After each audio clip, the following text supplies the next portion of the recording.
बिस्मिल्लाहिर्रहमानिर्रहीम। हम जो अपना ये एकेडमिक एक्टिविटी है इसको स्टार्ट करते हैं। मैं डॉक्टर फ़ख़ार हूँ, आपको पता ही है। जो टॉपिक हमने आज आपसे डिस्कस करना है वो ये है कि आर्टीरियल ब्लड गैस की रिपोर्ट अगर आपके हाथ में दे दी जाए तो क्या आप उसको इंटरप्रेट कर सकते हैं? अब इस ऑडियंस में जो कि नियरली 40 के करीब हम लोग बैठे हैं, मतलब आई कैन सी कि इसमें हाउस ऑफिसर से लेके माशाल्लाह कंसल्टेंट तक से हैं, वो लोग भी हैं जिन्होंने फेलोशिप्स की हुई हैं, रजिस्ट्रार्स हैं, रेजिडेंट्स हैं, ईयर 1 2 3 4 के। मैं अगर आपसे एक बात पूछ लूँ, माइंड ना कीजिएगा, वैसे ही ऑनेस्टली इसका जवाब दीजिए। वो बंदे हाथ खड़ा करें जिनको actually blood gas report interpret करनी आती है। आई सी ओनली 2 हैंड्स एक्चुअली, ठीक है, और उनमें से दोनों जो है ना हमारे पीजीज हैं, ठीक है, विच गोज टू से कि 2 out of 40 is a very bad ratio actually, ठीक है, जिसका, और ये भी इनका क्लेम है, ठीक है ना, हमने इसको टेस्ट नहीं किया, तो जिसका मतलब ये है कि हम बुनियादी तौर पे इसको ज़्यादा लिफ्ट नहीं कराते। हालांकि जब पेशेंट को स्ट्रेस की कोई भी कंडीशन हो, जिसमें ट्रॉमा है, जिसमें सर्जरी है, जिसमें सेप्सिस है, ठीक है, इसके अलावा रीनल फेलियर हो सकते हैं, डायबिटीज़ हो सकती है वगैरह वगैरह, इन सब में बॉडी जो है वो जो अपनी पहली किराए देती है, चीख देती है ना, वो इलेक्ट्रोलाइट का इम्बैलेंस होता है, वो इसके मेटाबोलाइट्स का इम्बैलेंस होता है, और उसमें से एक बहुत इंपॉर्टेंट इम्बैलेंस जो है वो एसिड बेस का इम्बैलेंस होता है। पेशेंट एसिडोटिक होने शुरू हो जाते हैं, बाज़ केसेस में अल्कलोटिक होना शुरू हो जाते हैं। तो हमें उसकी जो गाइडेंस है वो एक्चुअली आर्टीरियल ब्लड गैस से आती है। तो एक सिक पेशेंट में ये एटमोस्ट रिक्वायरमेंट है कि हम अपनी ट्रीटमेंट, पेशेंट की प्रोग्नोसिस, उसकी आउटकम के लिए हमें जो बहुत वेल्थ ऑफ इंफॉर्मेशन मिलती है वो आर्टीरियल ब्लड गैस है। लेकिन अनफॉर्चुनेटली कम से कम पाकिस्तान में मैंने ये देखा है कि अक्सर स्पेशलिटीज़ में ट्रेनीज और सर्जिकल स्पेशलिटीज़ में खुसूसी तौर पर उनका ये ख्याल होता है कि ये आर्टीरियल ब्लड गैस मुझसे मुतल्लिका कोई चीज़ नहीं है, मुझे तो अपेंडिक्स का नहीं आनी चाहिए, hernia, gall bladder, lap chole वगैरह आनी चाहिए, बस मैं ठीक है, ठीक है। और जो पेशेंट आईसीयू में गया वो आईसीयू के हवाले है, आईसीयू के हवाले ज़रूर है, अल्लाह के हवाले आईसीयू के हवाले है, लेकिन हमें इतना तो पता हो ना कि how my patient is doing. हम एक कॉमन लैंग्वेज तो टॉक कर रहे हो ना। That is why arterial blood gas का एनालिसिस लर्न करना बहुत ज़रूरी है। अच्छा, अब आपने अगर आर्टीरियल ब्लड गैस की कभी रिपोर्ट देखी हो ना, तो एक प्रिंट आउट निकल के आता है पतला सा, जैसे कि हमारे सीबीसी की सेल काउंट का सेल काउंटर में से निकल के आती है, आर्टीरियल ब्लड गैस एक रिपोर्ट निकल के आती है, और उसमें कोई तकरीबन 15 16 17 किस्म की चीज़ें होती हैं। उसमें क्लोराइड भी होते हैं, उसमें लैक्टेट्स भी होते हैं, उसमें PaCO2 भी होती है, उसमें सैचुरेशन भी होती है, उसमें बायकार्ब्स भी होते हैं। समझ नहीं आती कि इसको कहाँ से शुरू करें, कहाँ ख़त्म करें। मतलब मैं I do not blame you, it actually is a very frightening report to read कि इसको कैसे पहले पढ़ें, क्या पढ़ें और क्या छोड़ें, और फिर इसका क्या, how to make sense of it, और फिर इसको कैसे इंटरप्रेट करें, और फिर उसकी क्लिनिकल यूटिलाइजेशन कैसे करें। आसान काम नहीं है, आई बिल्कुल agree with you, but let's make it easy. इंशाल्लाह ये बिल्कुल भी मुश्किल नहीं है, और अगर आप मेरे साथ बेयर करेंगे तो इन नेक्स्ट 50 मिनट और so will try to read blood gas analysis very easily, that is arterial blood gas analysis. अच्छा, सबसे पहली बात ये है कि आप देखेंगे कि जब आप आर्टीरियल ब्लड गैस की रिपोर्ट पढ़ेंगे ना, उसमें जो एक बीवाइल्डरिंग एरे ऑफ इंफॉर्मेशन आ रहा होता है ना, तो सबसे पहला काम हमने ये करना है कि हमने उसको 3 हिस्सों में तकसीम कर देना, 3 सेट्स में डिवाइड कर देना। एक जो सेट होगा वो जिसको हम सेट नंबर 1 कह सकते हैं, for example that would be के PaO2, PaCO2 एंड SaO2 यानी सैचुरेशन कितनी है। ये है कि पेशेंट का वेंटिलेटरी फंक्शन कैसा चल रहा है, या पेशेंट अच्छा ऑक्सीजनेट कर रहा है, क्या पेशेंट अपनी कार्बन डाइऑक्साइड को अच्छी क्लियर कर रहा है, और उसकी ब्लड सेल की सैचुरेशन जो है ना, आरबीसी में सैचुरेशन कितनी है ऑक्सीजन की। तो अगर आप पेशेंट के सिर्फ वेंटिलेटर पैरामीटर देखना चाह रहे हैं, जो कि हम अक्सर यहाँ पे सैचुरेशन वगैरह देखें, हमारा सिर्फ कंसर्न ये है कि पेशेंट अच्छा ऑक्सीजनेट हो रहा है नहीं हो रहा, तो आपको बेसिकली किसी और पैरामीटर को देखने की जरूरत नहीं, दैट्स ऑल यू रिक्वायर, ठीक है ना। तो ये सेट 1 है जो उसके वेंटिलेटरी पैरामीटर्स को दिखा रहा होता है। अच्छा, उसके बाद अगर मैं सेट 1 के बाद सेट नंबर, ये सेट 1 हो गया, तो अगर मैं सेट 2 को यहां के लिए छोड़ दूं और सेट 3 पे चला जाऊं भी, तो सेट 3 में एक वेरिएबल नंबर ऑफ पैरामीटर और होते हैं।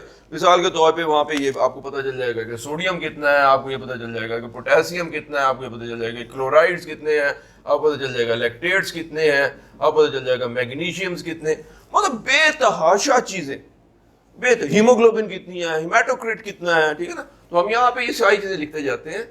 तो डिपेंड करता है कि जो आप मशीन यूज करें उसकी कैपेबिलिटी कितनी है, तो क्या क्या चीजें एनालाइज कर सकती है, ठीक है। और फिर उसमें हर एनालिसिस के लिए एक खास रिएजेंट की बोतल लगी होती है।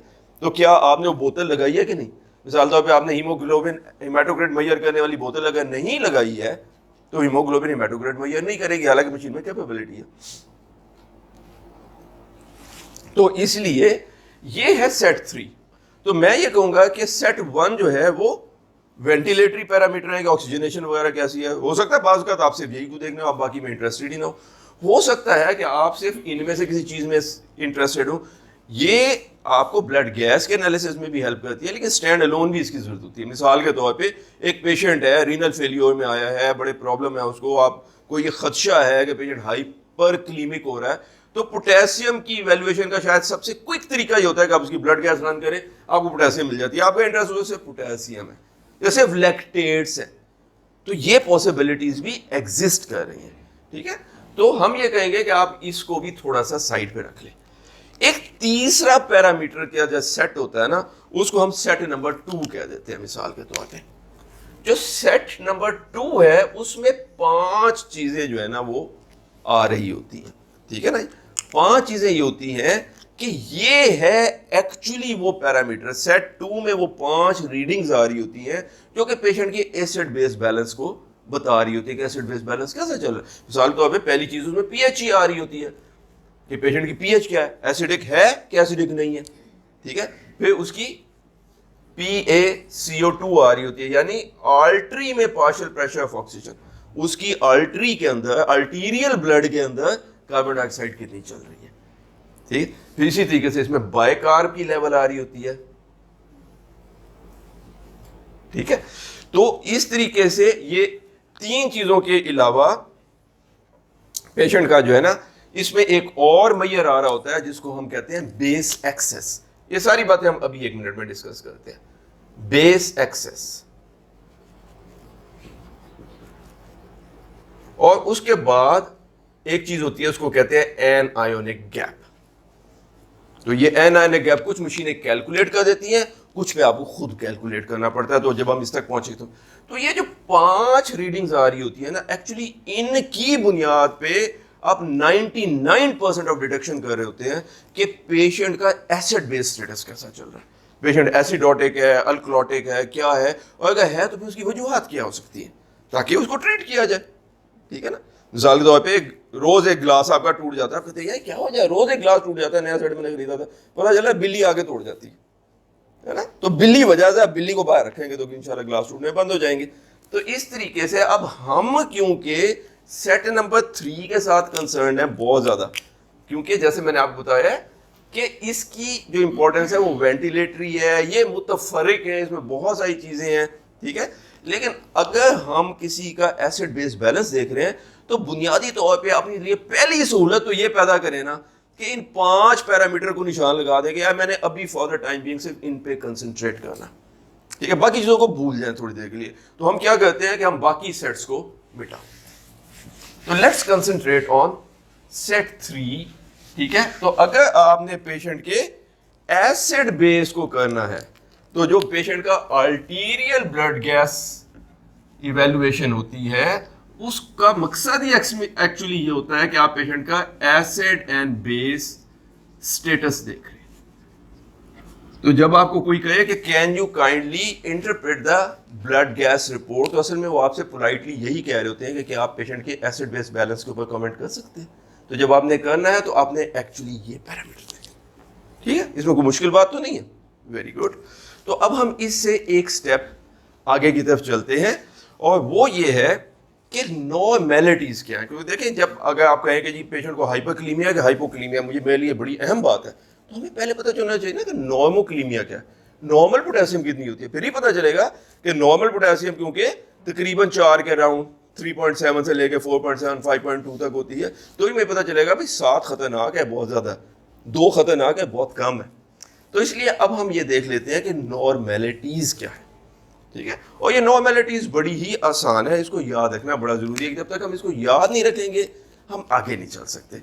तो मैं ये करता हूं कि मैं इस सेट को उधर लिख देता हूं ऊपर, ताकि ये एज अ रेफरेंस हमारे साथ साथ रहे जैसे जैसे हम इसको आगे लेके चलेंगे। मिसाल के तौर पे अब सेट में जो चीजें हमने देखनी है उसमें सबसे पहली चीज वो पीएच। तो आपका ख्याल है कौन मुझे बताएगा? कायनात ने कहा था कि मुझे पता है कि ब्लड गैस कैसे इवेलुएट करते हैं, तो बेटा आप मुझे बताओ कि नॉर्मल पीएच क्या होती है अल्टीमेट? बिल्कुल 7.35 से लेके 7.45 तक। ठीक है जी, कोई मुश्किल बात तो नहीं है। और एक्चुअलिटी में इसका अगर परफेक्ट नॉर्मेलिटी देखी जाए तो परफेक्ट नॉर्मेलिटी 7.4, ये बैंक इसके दरमियान में आ जाएगी। ठीक है, तो ये रेंज है और ये नॉर्मेलिटी है। ठीक है, उसके बाद अगर हम आगे चलें तो फिर दूसरी जो चीज है वो हम PaCO2 यानी आर्टीरियल ब्लड में कार्बन डाइऑक्साइड कितनी होती है। तो आर्टीरियल ब्लड में कार्बन डाइऑक्साइड कितनी होती है ये बयान कर दें। बिल्कुल, ये है 35 से 45 व्हाट मिलीमीटर्स ऑफ मर्करी। ठीक है ना, प्रेशर है ना, ये पार्शियल प्रेशर है। तो जैसे हम ब्लड प्रेशर मिलीमीटर में नापते हैं, ये भी इसी तरीके से। और इसकी एवरेज क्या है जो एग्जैक्ट परफेक्ट है? 40। ठीक है ना, आप देखें उसके सेंटर के अंदर आ रहा है। ठीक है, इसी तरीके से अगली चीज जो हमने मेजर करनी है वो बाइकार्ब्स है। और बाइकार्ब कितने होते हैं? हाँ 22।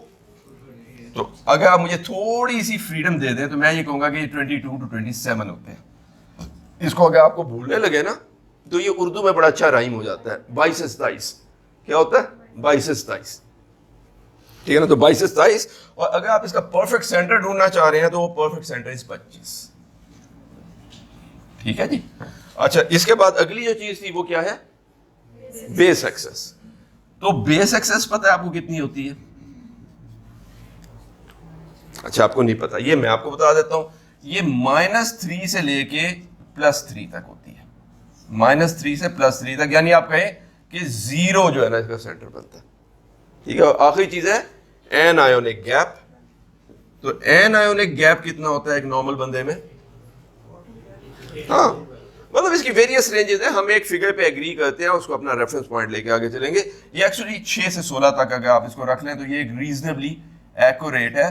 तो एवरेज हम इसकी क्या लेते हैं कि जिसकी एवरेज जैसे इसकी 0 थी तो इसकी 10 है। ठीक है ना, तो ये नॉर्मेलिटीज है। तो एक दफा जब हम नॉर्मेलिटीज पे एग्री करते हैं तो फिर हम देखते हैं कि अगर एबनॉर्मेलिटी है तो हमने उसको कैसे अंडरस्टैंड करना। तो अब जबकि रेफरेंस वैल्यूज उधर आ गई है सेट 3 की, तो मैं सेट 3 इधर से मिटा देता हूं ताकि हम व्हाइट बोर्ड का ये हिस्सा अगर कहीं अंडरस्टैंडिंग की जरूरत हो तो उसको यूज कर सके। ठीक है, तो अब आप इसको याद करें। अब आप देखेंगे कि इसमें कोई ऐसी मुश्किल फिगर नहीं है जो आपने याद करनी है। ठीक है, लेकिन पीएच की अंडरस्टैंडिंग बेटा बहुत जरूरी है सबके लिए। ठीक है ना, पीएच देखें, पीएच ही ने सारा रौला पाया हुआ है।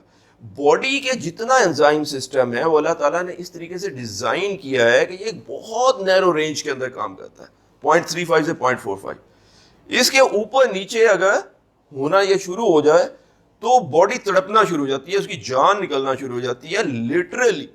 यानी अगर बहुत ज्यादा होगा तो जान निकल ही जाएगी। ठीक है, ये फाइनल बंदे की डिमाइस की रीजन यही होती है कि जो भी कॉज हो अल्टीमेटली इलेक्ट्रोलाइट का बैलेंस इतना ज्यादा हो जाता है कि कार्डियक अरेस्ट हो जाता है, इसका सॉरी एसिड बेस का बैलेंस। ठीक है, तो इसलिए पीएच को समझना बड़ी जरूरी है। पीएच इज, आपको पता है ना कि ये इनवर्स लॉग है हाइड्रोजन आयन का, कि बॉडी में हाइड्रोजन आयन कितने हैं। और आपको पता है कि hydrogen ion is acid, H+ is hydrogen ion is acid. जितने हाइड्रोजन आयन होंगे उतना एसिड ज्यादा होगा, और ये उसका इनवर्स लॉग है।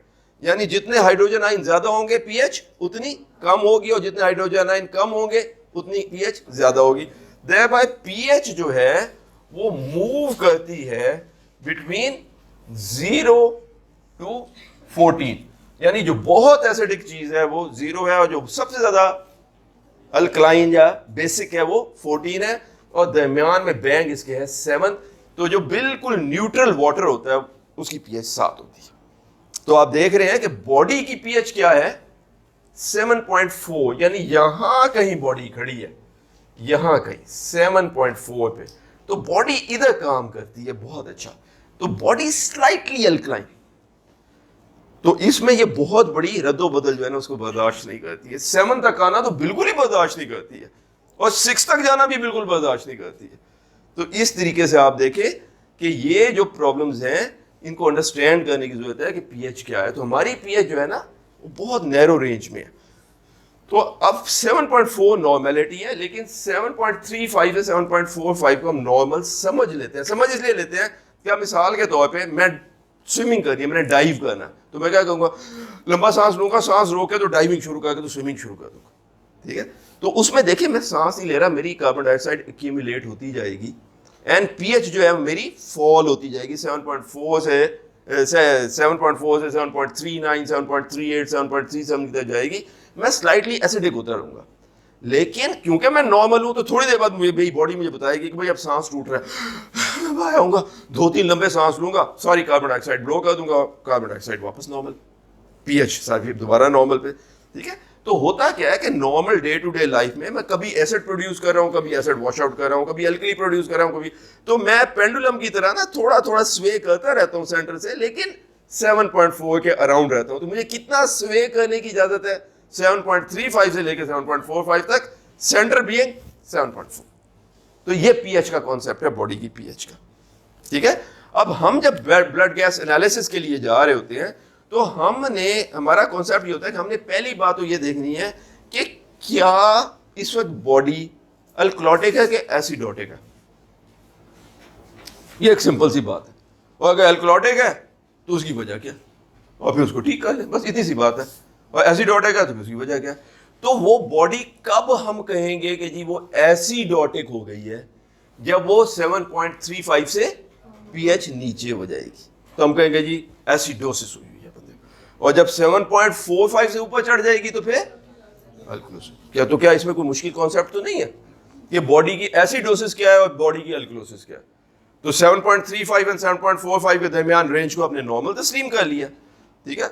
जब इसे नीचे पिया जाएगी तो हम कहते हैं जी हम एसिडोटिक हो गए, और जब इसे ऊपर पिया जाती है हम कहते हैं हम अल्कलोटिक हो गए, ठीक है।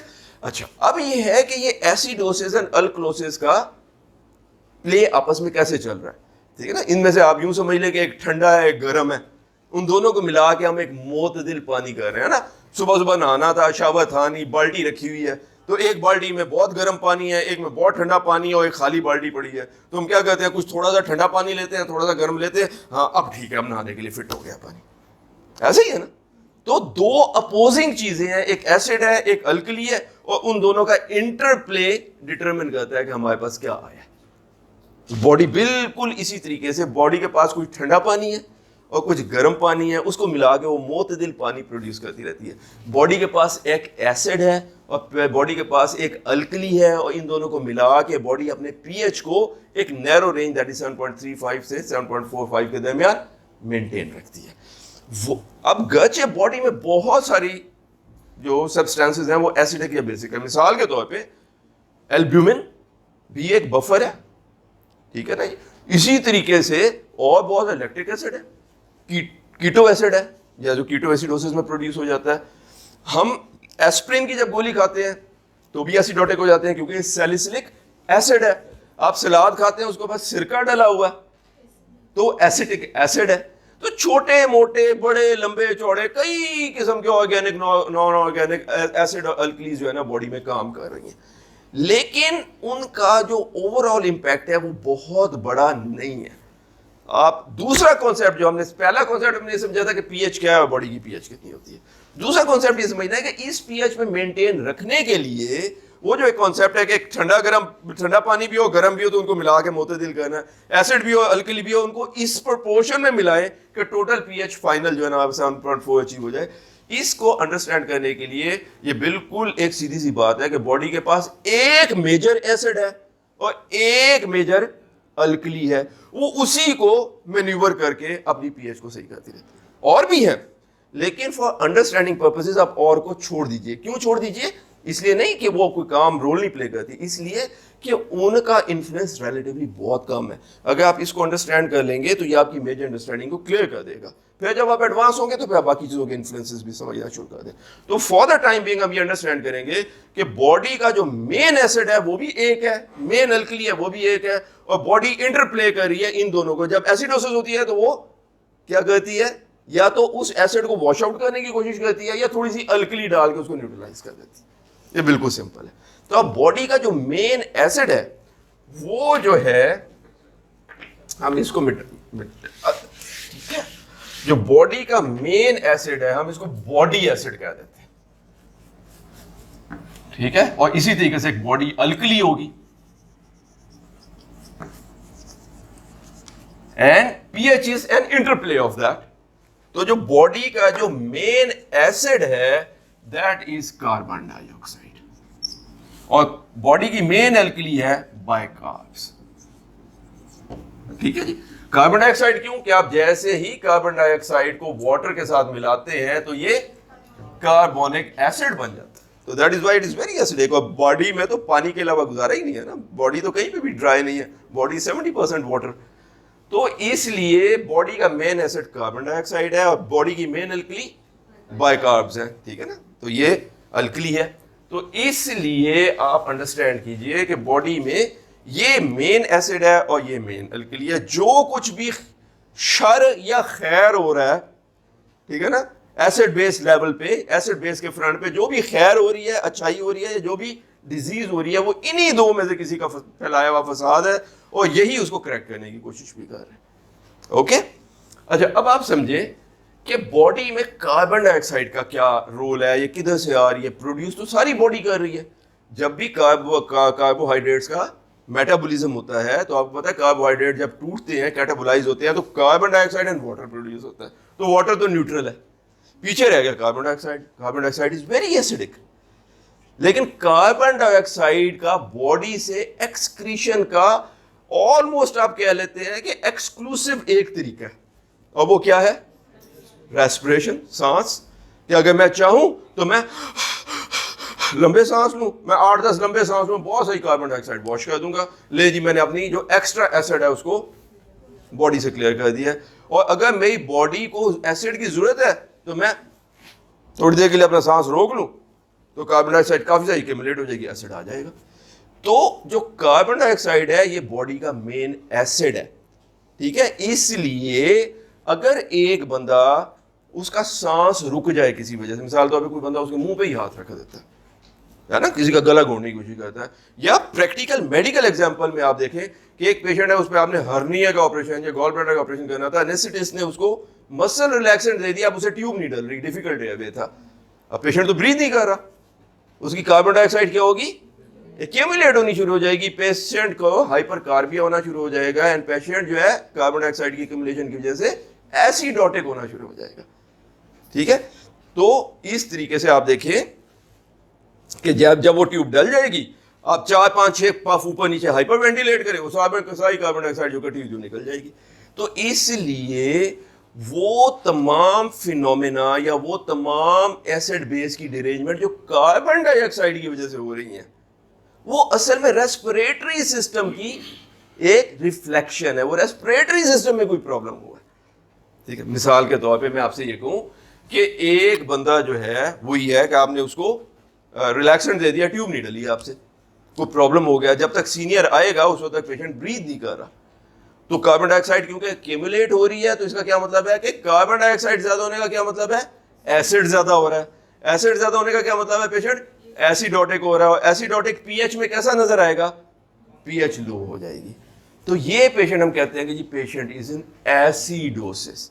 लेकिन ये एसिडोसिस किसकी वजह से, क्या कार्बन बाइकार्ब ने कोई प्रॉब्लम की है, बाइकार्ब तो अपनी जगह खड़े हैं, प्रॉब्लम किसने की है, कार्बन डाइऑक्साइड ने। तो हम इसको कार्बन डाइऑक्साइड एसिडोसिस कह सकते हैं, लेकिन हम इसको नहीं कहते। ट्रेडिशन, रिवायत ये है कि हम इसको रेस्पिरेटरी एसिडोसिस कहते हैं। तो अब आपको पता चला रेस्पिरेटरी एसिडोसिस क्या, यानी हर वो चीज जो कार्बन डाइऑक्साइड की शैतानी की वजह से होती है उसको हम रेस्पिरेटरी कह देते हैं। क्यों, क्योंकि जो रेस्पिरेटरी सिस्टम है कार्बन डाइऑक्साइड का, उसके साथ चोली दामन का साथ है। कार्बन डाइऑक्साइड जो भी कुछ कर रही है वो रेस्पिरेटरी सिस्टम के थ्रू कर रही है। रेस्पिरेटरी सिस्टम सोलली रिस्पॉन्सिबल है कि कार्बन डाइऑक्साइड ज्यादा निकलेगी बॉडी से या रिटेन हो जाएगी, ठीक है। तो इसलिए अगर कार्बन डाइऑक्साइड की वजह से कोई प्रॉब्लम होता है तो हम उसको रेस्पिरेटरी प्रॉब्लम कहते हैं, ठीक है। तो इसलिए रेस्पिरेटरी एसिडोसिस क्या होगी? रेस्पिरेटरी एसिडोसिस क्या होगी? जबकि कार्बन डाइऑक्साइड ज्यादा हो जाएगी। एंड रेस्पिरेटरी अल्कलोसिस क्या होगी? तो जबकि कार्बन डाइऑक्साइड कम हो जाएगी। ठीक है, तो इस तरीके से आप देखेंगे कि ये एक सेट बन गया, ये respiratory acidosis and respiratory alkalosis. लेकिन इसमें प्राइमरी कल्प्रिट कौन है? फसादी कौन है? पीएच में एक्चुअल चेंज किसने की है? Carbon dioxide. अब क्योंकि कार्बन डाइऑक्साइड ने किया तो हम इसको कार्बन डाइऑक्साइड एसिडोसिस या कार्बन डाइऑक्साइड अल्कलोसिस कह सकते थे, लेकिन वो कार्बन डाइऑक्साइड बजाते खुद रेस्पिरेशन से ड्राइव हो रही है। तो ट्रेडिशन ये है, बड़े यही कहते आए हैं, तो बस हमें भी अब आदत हो गई है। जैसे किसी का नाम हो ना मोहम्मद अब्दुल मन्नान, ठीक है ना, लेकिन सारे उसको पप्पू कहते हैं। तो पता है अब्दुल मन्नान कहना मुश्किल है, सारे उसको पप्पू पप्पू पप्पू कहते, बस ये पप्पू ही है। ठीक है ना, ये रेस्पिरेटरी एसिडोसिस एंड रेस्पिरेटरी। तो रेस्पिरेटरी एसिडोसिस क्या है कि रेस्पिरेटरी सिस्टम के हाइपो फंक्शन की वजह से जो कार्बन डाइऑक्साइड इकट्ठी हो जाती है, ज्यादा हो जाती है बॉडी में, तो एसिड ज्यादा हो जाता है, तो उसकी वजह से एसिडोसिस हो जाती है एंड पीएच ड्रॉप हो जाती है। एंड अगर कार्बन डाइऑक्साइड, जैसे कोई बंदा एंजाइटी में है, पेन है, लंबे लंबे डॉक्टर साहब दर्द पड़ा है, या लड़कियां हैं उनको एंजाइटी हो जाती है, तो एंजाइटी में हाइपर ब्रीदिंग जब करती हैं तो फिर उनको अल्कलोसिस हो जाती है और टेटनिक हो जाती है। ठीक है ना, बेहोश होकर गिर पड़ती हैं। ठीक, तो आपको थोड़ी का, तो इसलिए वो जो है ना उनको रेस्पिरेटरी अल्कलोसिस है। क्यों? क्योंकि उन्होंने उनके रेस्पिरेटरी सिस्टम ने खाम खा ओवरवर्क किया है, कार्बन डाइऑक्साइड वॉश आउट कर दी है, एंड देयर बाय हम इस नतीजे पे पहुंच गए। कोई मुश्किल तो नहीं है। तो हमें अंडरस्टैंड करने की जरूरत है कि हमें जब ये पता चल गया कि एक चीज एसिडोसिस होती है, अल्कलोसिस होती है, तो हमें ये भी पता चलनी चाहिए कि ये रेस्पिरेटरी है कि नहीं है। जब हम कहते हैं कि ये रेस्पिरेटरी है तो उसका मतलब हम ये कह रहे हैं कि ये कार्बन डाइऑक्साइड है। जो कल्प्रिट है, जो शैतान है, जो विलन है, वो कौन है? Carbon dioxide. अच्छा, इसी तरीके से बाज़ का ये मासूम होता है और ये शैतान होता है कि बॉडी में कोई ऐसा इवेंट हो रहा है कि बाइकार्ब ज्यादा होते जा रहे हैं, कार्बन डाइऑक्साइड अपनी नॉर्मल जगह पे है, तो बाइकार्ब अगर ज्यादा हो जाएंगे तो ये क्या होगी? अल्कलोसिस हो जाएगी, है ना। बाइकार्ब इज एन अल्कली, तो पेशेंट को बॉडी में अल्कलोसिस हो जाएगी एंड पीएच जो है वो राइज करना शुरू कर देगी, है ना। और इसी तरीके से और लेकिन इसका मतलब क्या होगा कि इसमें बाइकार्ब्स ज्यादा हो रहे हैं, तो इसलिए इसको हम क्या कहेंगे? यस, इसको हम अल्कलोसिस कहेंगे। अच्छा, अब हम इसको जैसे उसको कार्बन डाइऑक्साइड एसिडोसिस अल्कलोसिस कह सकते थे, हमने नहीं कहा, हमने मुश्किल क्रिएट करनी है ना आपके लिए, तो हमने कहा कि ये रेस्पिरेटरी है। इस तरीके से हम इसको बाइकार्ब अल्कलोसिस एसिडोसिस कह सकते थे, वो हमने नहीं कहा। हम आपके लिए सहूलत क्यों पैदा करें? ठीक है ना, तो हमने इसको कहा है कि ये मेटाबॉलिक है। ठीक है ना, हालांकि होती है बेसिकली बाइकार्ब की डिरेंजमेंट की वजह से। बाइकार्ब ऊपर चले जाएंगे, अल्कलोसिस हो जाएगी, बाइकार्ब नीचे आ जाएंगे, एसिडोसिस हो जाएगी। तो हम इसको बाय ट्रेडिशन इसको कहते हैं मेटाबॉलिक है। वैसे ये नाम इतने गलत नहीं है, हम कभी इसकी डिटेल में ज्यादा जा सकते हैं कि इसको क्यों मेटाबॉलिक कहते हैं। एक्चुअली नाम बहुत एक्यूरेट है, लेकिन मैं वैसे ही आपको समझाने के लिए थोड़ा सा लाइट मूड में आपको कह रहा हूं कि इसलिए इसको कहते हैं metabolic. This is a metabolic alkalosis. और इसी तरीके से, सॉरी ये नहीं है ना, ये गलत है। और इसी तरीके से जो मेटाबॉलिक एसिडोसिस है वो क्या होगा? मेटाबॉलिक एसिडोसिस ये है कि आपके जो बाइकार्ब्स हैं वो कम हो जाएंगे। तो ये हमारा एक और सेट बन गया। तो आप देखिए इस तरीके से जो 4 पॉसिबल डिरेंजमेंट्स हो सकती है। ठीक है ना, आपको एसिडोसिस हो सकती है, अगर वो एसिडोसिस कार्बन डाइऑक्साइड के ज्यादा होने की वजह से है तो हम उसको रेस्पिरेटरी एसिडोसिस कह देते हैं, और अगर वो बाइकार्ब के वॉश आउट हो जाने की वजह से है तो हम उसको मेटाबॉलिक एसिडोसिस कह देते हैं। बॉडी अल्कलोटिक हो सकती है, अगर वो इसलिए कि कार्बन डाइऑक्साइड वॉश आउट हो गई है, कल्प्रिट ये है, तो हम उसको रेस्पिरेटरी अल्कलोसिस कह देंगे, और अगर वो बाइकार्ब्स के ज्यादा होने की वजह से हम उसको मेटाबॉलिक एसिडोसिस कह देते हैं। तो इसमें कोई मुश्किल बात तो नहीं है। अभी तक अगर किसी ने ये कॉन्सेप्ट ग्रास्प नहीं किया तो ये मेटाबॉलिक अल्कलोसिस का सेट हो गया। ठीक है जी, तो ये 4 सेट हो गए। ठीक है ना, तो ये 4 पॉसिबल डिरेंजमेंट है। तो अब हमने ये देखा कि पीएच क्या होती है, बॉडी की पीएच कितना है। बॉडी की पीएच जो है ना पॉसिबली 2 वेज में जा सकती है, एसिडोटिक हो सकती है, अल्कलोटिक हो सकती है, and acidosis and alkalosis actually interplay है बाइकार्ब्स का एंड कार्बन डाइऑक्साइड का। कार्बन डाइऑक्साइड बॉडी का मेन एसिड है एंड बाइकार्ब बॉडी की मेन अल्कली है। इन्होंने आपस में एक बैलेंस में रहना है, ठीक है। अच्छा, बैलेंस में रहने का जो नेक्स्ट कॉन्सेप्ट है ना, वो करेक्शन का कॉन्सेप्ट है, ठीक है ना। उस करेक्शन के कॉन्सेप्ट को हम कंपनसेशन का कॉन्सेप्ट कहते हैं, ठीक है। वो ये है कि बॉडी इस तरीके से काम करती है कि अगर इनमें से एक, देखे ना, इनमें से एक शैतान का रोल प्ले करता है ना, एक फसादी का रोल प्ले करता है, एक कल्प्रिट का रोल प्ले करता है। मिसाल के तौर पे जैसे मैंने आपको एग्जांपल दी थी कि पेशेंट को आपने इंट्यूबेट करना था ऑपरेशन के लिए, इंट्यूबेशन नहीं हुई, रिलैक्सेंट आपने दे दिया, अब उसकी वेंटिलेशन अच्छी नहीं हो रही तो कार्बन डाइऑक्साइड इकट्ठी नहीं हो जाएगी तो पेशेंट एसिडोटिक होएगा। लेकिन ये एसिडोटिक क्यों हो रहा है? कार्बन डाइऑक्साइड के इकट्ठे होने की वजह से। तो पेशेंट एसिडोटिक है, लेकिन ये कार्बन डाइऑक्साइड एसिडोसिस है, जिसको हम प्यार से क्या कहते हैं? Respiratory acidosis. तो हमें यह भी पता चल गया कि एसिडोसिस के बाद हमें यह भी पता करना है कि ये रेस्पिरेटरी है या मेटाबॉलिक है। और रेस्पिरेटरी है तो फिर मेन कल्प्रिट कौन है? हीरो, अपना विलन कौन है? Carbon dioxide. और अगर ये मेटाबॉलिक है तो फिर विलन कौन है? बाइकार्ब है। कोई मुश्किल बात तो नहीं। अब बॉडी इस तरीके से प्ले करती है जैसे कि हमारे सियासतदान प्ले करते हैं। वही सुप्रीम कोर्ट मेरे हक में फैसला दे दे तो सुप्रीम कोर्ट ग्रेट है, कल मेरे ही खिलाफ फैसला दे दे तो मैं सुप्रीम कोर्ट के खिलाफ बोलना शुरू कर देता हूं, ठीक है। ये भी बिल्कुल बॉडी, उसे हमारी माई बॉडी है ना, तुम्हारी तरह ही काम करती है। तो इसमें ये जो दो कंपोनेंट है ना, ये भी ऐसे ही है कि जो कंपोनेंट कल्प्रिट होता है, फसाद फैला रहा होता है, मिसाल के तौर पे ये जो मैंने आपको एग्जांपल दिया है कि इंट्यूबेशन नहीं हो रही है और पेशेंट जो है एपनिक हो गया, सांस नहीं ले रहा है और उसकी कार्बन डाइऑक्साइड इंक्रीज हो रही है, तो उसको रेस्पिरेटरी एसिडोसिस। जब रेस्पिरेटरी एसिडोसिस है, इसका क्या मतलब? कार्बन डाइऑक्साइड एक्यूमुलेट हो रही है, एसिड ज्यादा हो रहा है, तो दूसरा कंपोनेंट ऑटोमेटिकली फरिश्ता बन के आ जाता है, मैं ठीक कर देता हूं इसको, मैं ठीक कर देता हूं, ये तो है ही ठीक नहीं, ये तो फसादी है, मैं हूं आपका हीरो, बाइकार्ब, ठीक है।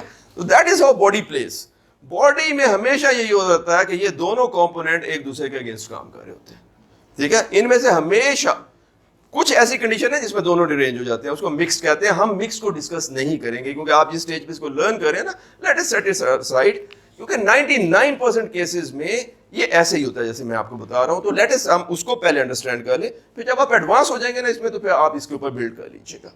तो 99% केसेस में, जिसको हम वर्चुअली 100 समझ लेते हैं अभी के लिए, वो ये है कि बॉडी की फिजियोलॉजी ऐसे है कि इन दोनों में से, यानी कार्बन डाइऑक्साइड जो मेन एसिड है एंड बाइकार्ब जो मेन अल्कली है, इसमें से कोई जब डिजीज होती है तो इनमें से कोई एक शैतानी काम शुरू कर देता है और दूसरा फरिश्ता बन के आ जाता है, उसको ठीक करना शुरू कर देता है। जब वो शैतानी काम शुरू करता है, दूसरा फरिश्ता बन जाता है। तो ये इसको अल्लाह की एक मेहरबानी समझे कि इन दोनों में से जब किसी एक का दिमाग खराब हो जाता है ना, तो अल्लाह दूसरे को भेज देता है कोई हिदायत देकर कि जाके कोई ठीक करके आओ।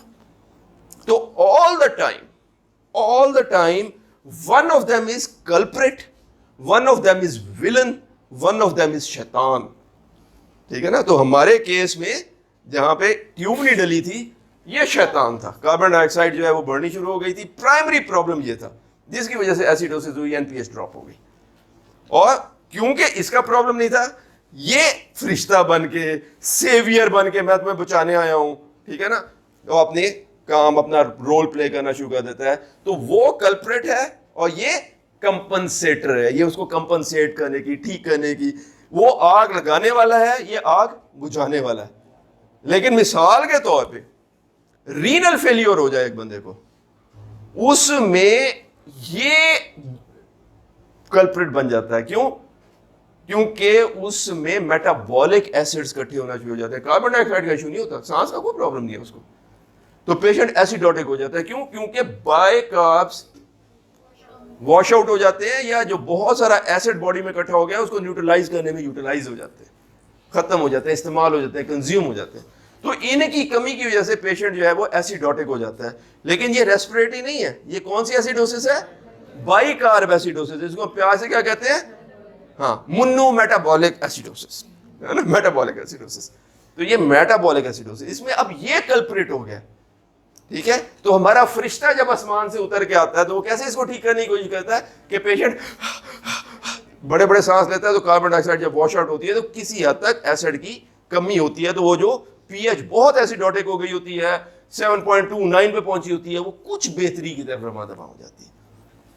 तो ये बड़ा जरूरी कॉन्सेप्ट है कि बॉडी जब तक सेहतमंद है तो सेहतमंद है, तब तक पीएच भी ठीक होगी, ठीक है ना, बाइकार्ब भी सही होंगे एंड कार्बन डाइऑक्साइड भी सही होगी।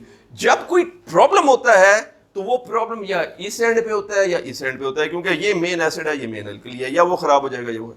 जब एक खराब होता है तो वो अपने हिसाब से या एसिडोसिस या अल्कलोसिस पैदा करता है, ठीक है ना। अगर वो कार्बन डाइऑक्साइड की वजह से हम उसको रेस्पिरेटरी एसिडोसिस या अल्कलोसिस कहेंगे, अगर वो बाइकार्ब की वजह से हम उसको मेटाबॉलिक कह देते हैं।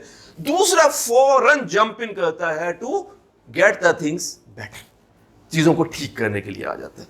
तो एक कल्प्रिट है और एक कंपनसेटर है, एक शैतान है और एक फरिश्ता, ठीक है ना, एक हीरो है और एक विलन है। हमने ये आइडेंटिफाई करना होता है कि इसमें इस दफा हीरो कौन है और विलन कौन है, बस ये हमारा रोल है। This is key to interpretation of artificial blood gas. अगर आपको ये सारी बातें समझ में आ गई हो तो हम थोड़ी देर के लिए आगे चल पड़े पे। अगर आपको कोई चीज समझ में नहीं आई है तो प्लीज आप मुझे उसको बताइएगा। अच्छा, एक और कॉन्सेप्ट है, उसको कहते हैं पार्शियल एंड कंप्लीट कंपनसेशन का। वो उसको अंडरस्टैंड ये करें कि मिसाल के तौर पे वही हम केस लेते हैं जो हमारा ट्यूब नहीं डली थी, तो उसमें पेशेंट को रेस्पिरेटरी एसिडोसिस, क्योंकि कार्बन डाइऑक्साइड इकट्ठी होनी शुरू हो गई थी, तो फिर उस एसिड को न्यूट्रलाइज करने के लिए हमारा हीरो कौन आया था? बाइकार्ब। तो किडनी ने क्या किया कि बाइकार्ब जो नॉर्मली किडनी फ्लश करा तो नहीं नहीं आप नहीं, तो बहुत एसिडोसिस हुई है, मैं अल्कली बचा लेता हूं ताकि ये अल्कली जाकर उस एसिड को न्यूट्रलाइज करे। अब ये हमारा हीरो है, ठीक है ना, तो ये हमारा हीरो है। तो ये हमारा हीरो हो सकता है कि हीरो साहब इतना अच्छा काम कर ले कि मुल्क बच ही जाए। तो अगर ये इतना अच्छा काम कर लेंगे कि मुल्क बच जाएगा, तो वो बचने का हमें कैसे पता चलेगा कि पीएच जो 7.29 हुई थी वो नॉर्मल रेंज में आ जाएगी, 7.35, 7.36, 7.37 पे। हो सकता है अभी भी हल्की एसिडोटिक ही हो, मतलब है असल तो 7.4 है ना, तो हिसाब से देखा जाए तो 7.39 भी रिलेटिव एसिडोसिस ही है, थोड़ी सी माइल्डली एसिडोटिक है बॉडी, ठीक है। लेकिन क्योंकि वो उसको नॉर्मल रेंज में खींच के ले आया है, तो हम कहते हैं कि ये कंपनसेशन पूरी हो गई है, कंप्लीट कंपनसेशन है, ठीक है ना। और अगर वो कोशिश तो कर रहा है लेकिन कंपनसेट कर नहीं सका, 7.29 थी, बेहतर तो कर लिया उसने, लेकिन 7.31 कर सका। अब 31 अभी भी 7.35 से बहुत दूर है, तो इसलिए हम कहते हैं कि नहीं, ये पार्शियल कंपनसेशन है, ठीक है ना, ये पार्शियल कंपनसेशन है, ठीक है।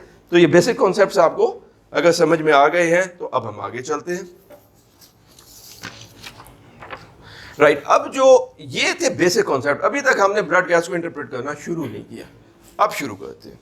लेकिन आप देखेंगे कि ब्लड गैस को इंटरप्रेट करना is a breeze, is nothing.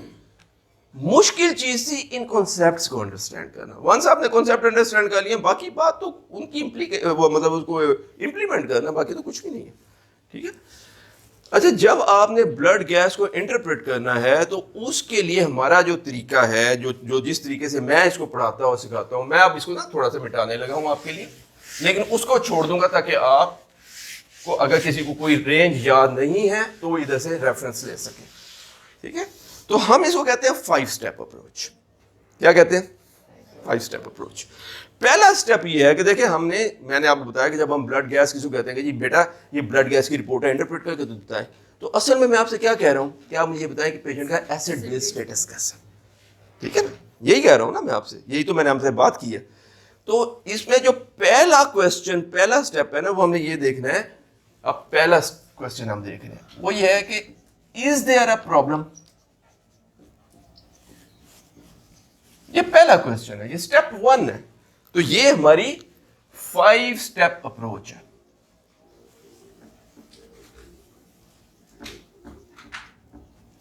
ये मेरा तरीका है, वैसे मेरा तो नहीं है, मतलब लिटरेचर में लिखा हुआ सारा सा, मैंने इसको थोड़ा सा अपने हिसाब से आसान करने के लिए हल्की फुल्की मॉडिफिकेशन का, अच्छा इसको पहले कर ले इसको बाद में कर ले, ज़्यादा आसानी हो जाती है।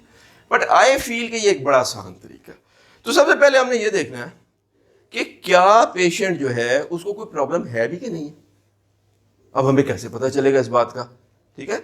अब मैं आपको बताता हूँ इसका कैसे पता चलेगा। देखिए, एक पेशेंट तो ऐसा है जिसकी आपने ब्लड गैस निकाली है, ठीक है ना, उसकी ब्लड गैस आई है, उसमें पीएच देखें सबसे पहले, क्योंकि हम तो पीएच के पीछे पड़े हुए हैं ना, क्योंकि असल में ब्लड गैस एनालिसिस का मतलब है कि उसकी पेशेंट की एसिड बेस स्टेटस क्या है, एसिड बेस का मतलब है पीएच कैसा, और पीएच होना चाहिए 7.4, लेकिन इजाजत है 7.35 से 7.45 तक होने की। अब मैं पीएच निकालता हूं, उसकी ब्लड गैस निकालता हूं, उसमें पीएच लिखी हुई है 7.2, तो ये पेशेंट कैसा है, ये एसिडोटिक है। यानी इसमें ये जो पहला क्वेश्चन है उसका फौरी जवाब आ गया कि पेशेंट इज एसिडोटिक। तो जिसकी पीएच रेंज से बाहर है ना, वो उसको 100% प्रॉब्लम है, ठीक है ना। अगर 7.2 है, 7.29 है, 7.14 है, 7.26 है, या दूसरी साइड पे 7.48 है, 7.51 है, 7.62 है, ये बहुत सिक पेशेंट है, इनको अल्कलोसिस का या एसिडोसिस का कोई मसला चल रहा है, तो ये पेशेंट में तो प्रॉब्लम है। इसलिए प्लीज स्टेप नंबर 2, 3, 4, 5 पे जाएं और डायग्नोज करें इसको क्या मसला है, इसको ठीक करने की कोशिश करें। लेकिन एक और पेशेंट है, आप देखते हैं कि उसकी आप पीएच निकालते हैं, वो 7.38 आती है। ये कैसा पेशेंट है, इसकी पीएच नॉर्मल रेंज में है, इसकी पीएच नॉर्मल रेंज में है, लेकिन आप देखते हैं जब कार्बन डाइऑक्साइड के ऊपर, तो आप देखते हैं कि कार्बन डाइऑक्साइड तो बहुत ज्यादा, कार्बन डाइऑक्साइड उसकी होनी चाहिए थी 35 से 45, उसकी कार्बन डाइऑक्साइड आती है 56। इसको क्या होना चाहिए था, इसको तो एसिडोटिक होना चाहिए था। लेकिन दूसरी तरफ जब आप उसके बाइकार्ब देखते हैं, तो आप देखते हैं कि बाइकार्ब जो कि होने चाहिए थे ज्यादा से ज्यादा 27, वो कितने हैं, 42 है। इसको क्या हुआ है, ये इसको एक्चुअली रेस्पिरेटरी एसिडोसिस हुई थी, इसने एक शैतानी काम कार्बन डाइऑक्साइड ने शुरू किया था, ये हमारा विलन था, लेकिन हमारा हीरो आ गया था कैप्टन सेवियर बाइकार्ब, और उसने इसको सेव किया by accumulating of carbon dioxide. बहुत हद तक वो खराबी जो है ना, उसने उसको ऑफसेट कर दिया, तो पेशेंट नॉर्मल रेंज में आ गया। हमने देखा था ना, कंपनसेट हो गया, लेकिन ये पेशेंट ठीक तो नहीं है, ठीक है।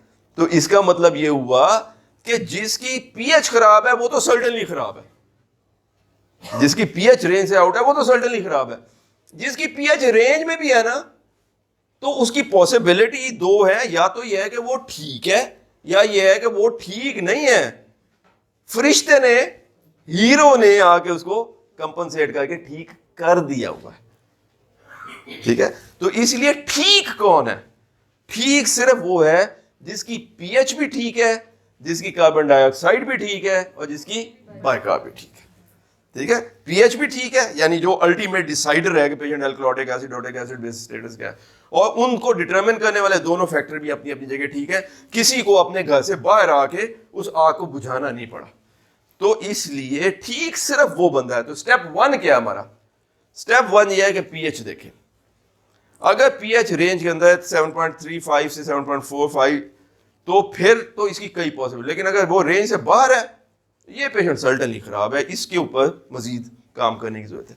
अगर पीएच सही है तो सिर्फ ये काफी नहीं है, बल्कि ये कंपनसेटेड केस हो सकता है, कि हो सकता है कि दूसरे कंपोनेंट ने इसको कंपनसेट किया, और इसलिए प्लीज इस पे आगे चलें और इस पे देखें कि इसकी कार्बन डाइऑक्साइड कैसी है, बाइकार्ब कैसे हैं। सिर्फ वो पेशेंट ठीक है जिसमें तीनों चीजें ठीक है, और वो तीन चीजें कौन सी हैं, pH, main acid carbon dioxide, and main alkali bicarb, ठीक है ना।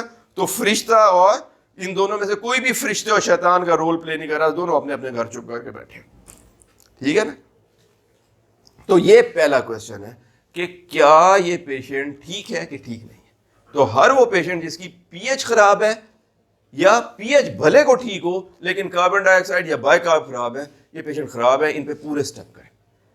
सिर्फ वो पेशेंट ठीक है जिसमें पीएच भी ठीक है, मेन एसिड कार्बन डाइऑक्साइड भी ठीक है, एंड बाइकार्ब भी ठीक है। ये स्टेप 1 है, ठीक है जी। जो इसका स्टेप 2 होता है, वो ये होता है कि हमने ये देखना होता है कि अच्छा ठीक है, हम इस नतीजे पे पहुंच गए कि पेशेंट जो है इसको एसिड बेस का प्रॉब्लम है। दूसरा स्टेप बड़ा आसान है। दूसरे स्टेप में हम ये देखना चाहते हैं कि okay, if there is a problem, is it acidosis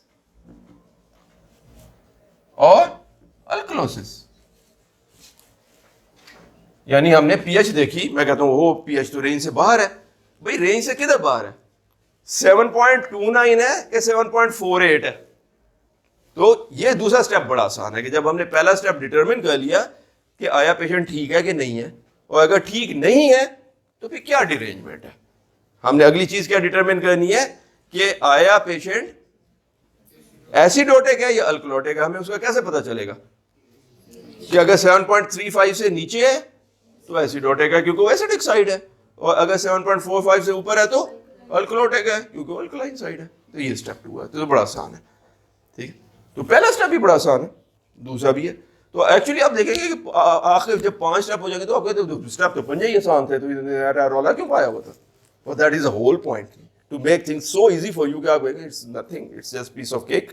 और इंशाल्लाह ऐसे ही होगा अगले maybe another 20 minutes left. ठीक है, अब हम जब ये हो गया तो फिर हम तीसरा क्वेश्चन पूछते हैं कि ठीक है पेशेंट का एसिड बेस स्टेटस ठीक नहीं है, हमें पता चल गया। ठीक है, फिर हम देखा कि ठीक नहीं है तो फिर क्या है, एसिडोटिक है कि अल्कलोटिक है? जब हमें पता चल गया कि ठीक है एसिडोटिक है, क्यों हमें पता चला? क्योंकि 7.35 से नीचे है। तो तीसरा क्वेश्चन जो हमारे ध्यान में आएगा, ठीक है अगर ये अल्कलोटिक है तो इज इट रेस्पिरेटरी एसिडोसिस या मेटाबॉलिक? यानी अब हमने ये देखना है कि पेशेंट ठीक नहीं है, एसिड बेस का प्रॉब्लम है। और क्या प्रॉब्लम है? मिसाल के तौर पे एसिडोसिस है, तो इस एसिडोसिस में 2 ही पॉसिबल फैक्टर्स काम कर रहे हैं ना, या कार्बन डाइऑक्साइड या बाइकार्ब्स। अब एसिडोसिस 2 तरीके से हो सकती है, या तो एसिड जो हमारा मेन एसिड है वो ज्यादा हो जाए, कार्बन डाइऑक्साइड, जैसा कि पेशेंट को ट्यूब नहीं डली थी, सांस ही ले रहा तो कार्बन डाइऑक्साइड एक्यूमुलेट हो गई, तो वो थी रेस्पिरेटरी एसिडोसिस। या दूसरा तरीका ये है कि बाइकार्ब्स फ्लश आउट हो जाए, अल्कली की कमी हो जाए।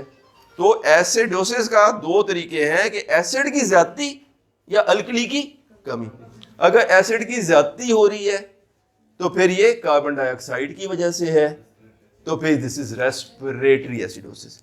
और अगर बाइकार्ब की कमी हो गई है कि बाइकार्ब फ्लश आउट हो गए हैं, बाइकार्ब दीगर एसिड से न्यूट्रलाइज हो गए हैं या जो भी कुछ हुआ, तो हम कहेंगे कि ये मेटाबॉलिक एसिडोसिस में होंगे। दोनों एसिडोसिस में दोनों की पीएच से 7.29 है, लेकिन हमने देखना है कि इसका फैक्टर कौन सा है। इन 2 के देखे ना, अभी तक बात यही है कि सिर्फ 2 ही फैक्टर हैं जो रोल प्ले कर रहे हैं, या कार्बन डाइऑक्साइड या बाइकार्ब। अब हमने देखना है कि इसमें से कल्प्रेट एजेंट कौन है, विलन कौन है।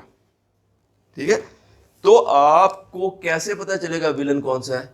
कि आप पीएच से पता करें कि एसिडोसिस है कि अल्कलोसिस है, और फिर देखें कि इनमें से कौन सा एजेंट इस तरीके से डीरेंज्ड है कि वो उस पीएच को एक्सप्लेन करता है।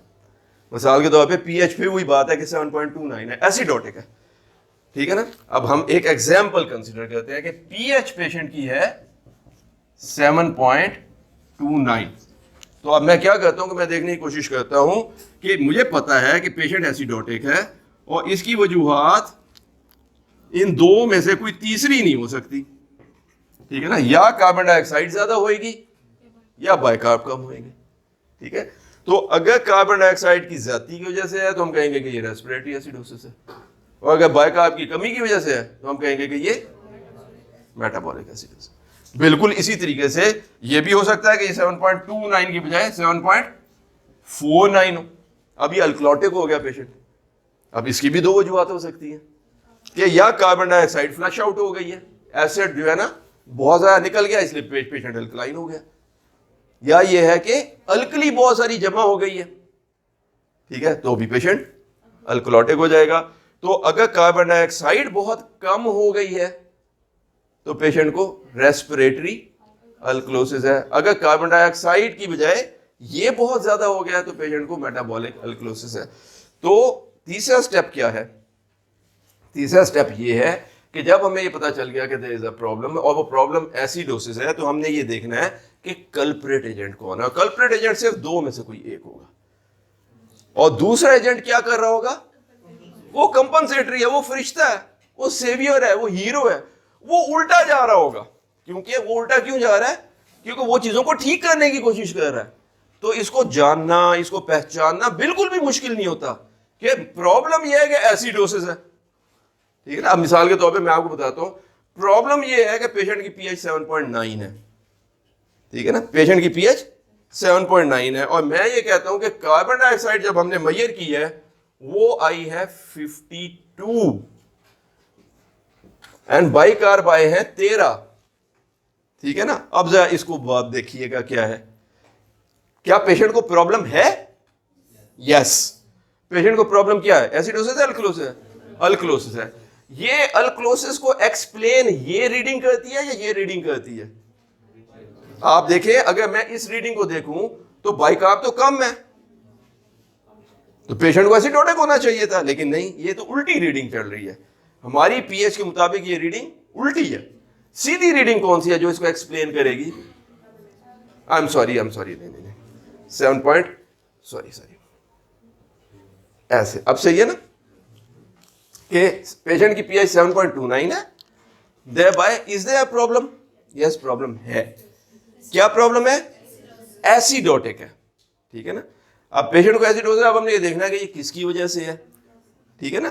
तो अगर ये हमने ये सारा खराब नहीं कर दिया हुआ, हाँ सारा खराब कर दिया हुआ, तो हम इसको दोबारा करते हैं। ये अब मैं देखता हूं। ठीक है ना। हम देखें दोनों ही 52 पे आ गए। ठीक है। तो अब हम ये कहते हैं कि पेशेंट इज वेरी एसिडोटिक। मैं इसके दोनों पैरामीटर पे निगाह डालता हूं। ठीक है। मैं कहता हूं कि इसकी कार्बन डाइऑक्साइड बहुत ज्यादा है। क्या ये एसिडोसिस की एक्सप्लेन करती है? क्या अगर किसी की कार्बन डाइऑक्साइड, ठीक है, जो 45 तक अलाउड है, 45 में 52 हो जाए तो एसिडोसिस कर देगी? The answer is yes. ठीक है ना। अब मैं जरा दूसरे पैरामीटर को देखता हूं। दूसरा पैरामीटर यह है कि इसका बाइकार्ब भी बहुत ज्यादा है। तो अगर किसी के बाइकार्ब ज्यादा हो जाए तो क्या उसको एसिडोसिस होनी चाहिए? नो। इसका मतलब है कि ये हमारे क्लिनिकल सिनेरियो से उल्टा जा रहा है, जिसका मतलब क्या है कि जो प्रॉब्लम हो गई है वो इस उल्लू के पट्टे की पैदा की हुई है। This is our culprit, this is our शैतान। ठीक है ना। ये हमारा कल्प्रेट एजेंट है, जबकि ये बेचारा अपने आप को बचा बचा के उस एसिड को, जो आग लगी हुई है, उस पे ऊपर अल्कली का पानी डाल रहा है कि किस तरीके से इसको बुझाऊं। ठीक है। तो this is the culprit agent and this is the compensatory agent. ठीक है ना। तो ये कॉन्सेप्ट है बिल्कुल, और ये बिल्कुल एक सिंपल सा कॉन्सेप्ट है। सबसे पहले देखें कोई प्रॉब्लम है कि नहीं है। अगर प्रॉब्लम है तो क्या वो एसिडोसिस है कि अल्कलोसिस है। और तीसरे नंबर पे हमने देखना है कि वो रेस्पिरेटरी एसिडोसिस है या मेटाबॉलिक है। और उसको देखने का क्या तरीका है कि आप देखेंगे, ठीक है, एसिडोसिस है तो क्या कार्बन डाइऑक्साइड की वैल्यू ऐसी है जो एसिडोसिस कॉज कर दे? क्योंकि एसिडोसिस में कार्बन डाइऑक्साइड को ज्यादा होना चाहिए। अगर वो ज्यादा है तो हाँ बिल्कुल ठीक है, ये इसके साथ मैच होती है। This is respiratory acidosis. और इसको देखें, हाँ ये क्यों हुआ? एसिडोसिस है और बाइकार्ब इतने ज्यादा है। भाई बाइकार्ब के ज्यादा होने से तो अल्कलोसिस हो जाती है। ठीक है ना। तो इसलिए ये तो एसिडोसिस नहीं कर रहा, हाँ ये उसको कंपनसेट करने की कोशिश। तो इसलिए ये हमारा कल्प्रेट है, ये हमारा शैतान है, और ये हमारा फरिश्ता है, ये हमारा विलन है, और ये हमारा हीरो है। एवरी गिवन क्लिनिकल सिचुएशन में एक हीरो और एक विलन होता है। हमने उसको आइडेंटिफाई करना है। विलन वो है जो प्रॉब्लम क्रिएट कर रहा है, और जो हमारा हीरो है, जो कंपनसेटरी एजेंट है, वो है जो उस प्रॉब्लम को दुरुस्त करने की कोशिश कर रहा है। कोई मुश्किल बात? ठीक है। तो अब जबकि हम यहां तक पहुंच गए हैं, अब हम अगली बात ये देखते हैं कि जब हमें ये पता चल गया कि ये पेशेंट जो है ये एसिडोटिक है एंड कार्बन डाइऑक्साइड की वैल्यू मुझे बताती है कि हाँ कार्बन डाइऑक्साइड एक्यूमुलेट हुई है, दिस विल कॉज एसिडोसिस, तो ये हमारा कल्प्रेट है।